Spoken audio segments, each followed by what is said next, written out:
Radial nerve mobilization, radial nerve flossing, neurodynamics.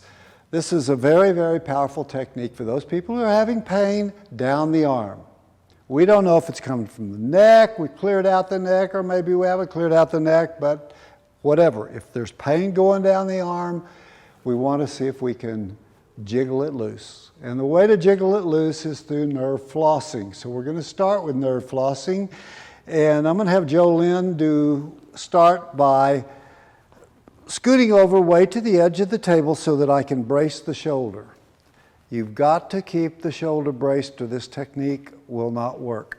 The next thing is I'm just going to have her tuck her thumb in and hold it in there gently because I'm going to be mobilizing this wrist. So I just want her to hold that in there. Why? Because of the radial nerve pathway.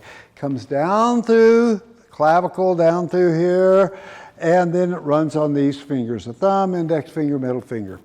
And so what we want to do is put a stretch on it down here at the hand. So what do?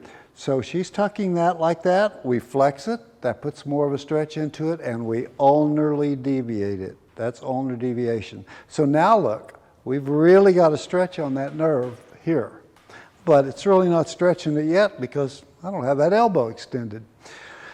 I'm going to teach Jolynn here what I want her to do.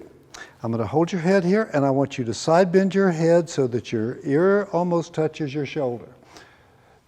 What this does is it pulls the spinal cord and the spinal nerves headward, her way, up that direction there. So that pulls it that way, and then I can come down and pull it my way down here. So here's what it looks like. She's coming her way, and then I go my way. And now I'm going to let her do this, and I'm going to come in for the key little piece here. You've got to take the arm and bring it into internal rotation, the forearm into internal rotation. And when she side bends left, go ahead and pull it your way. And when she comes back to neutral, I'm going to extend the elbow at her pain tolerance. I want to make sure I don't bulldoze past her barrier because this can be very, very tender. And we just get into a little rhythm. Notice how I've got both hands working here.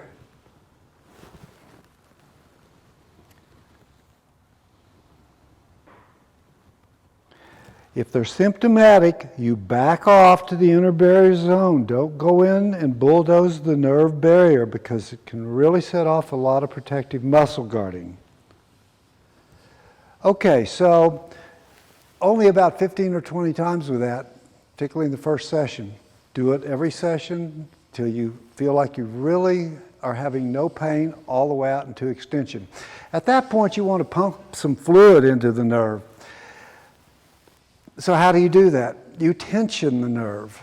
So when she pushes, side bends her head that direction, I'm going to also come out. So now we're pulling it at both ends. When we're pulling it at both ends, we're pulling on that nerve. Nerves stretch, nerves do stretch. We pull on that nerve now. It's a lot healthier now.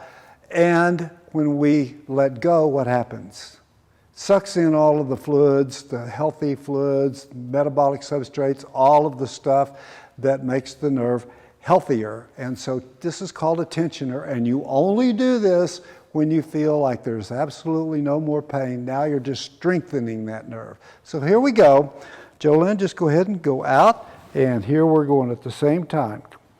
Can you see how she's pulling it at her end, and I'm pulling it at my end? Keep this shoulder braced. There you go. Nice and rhythmic.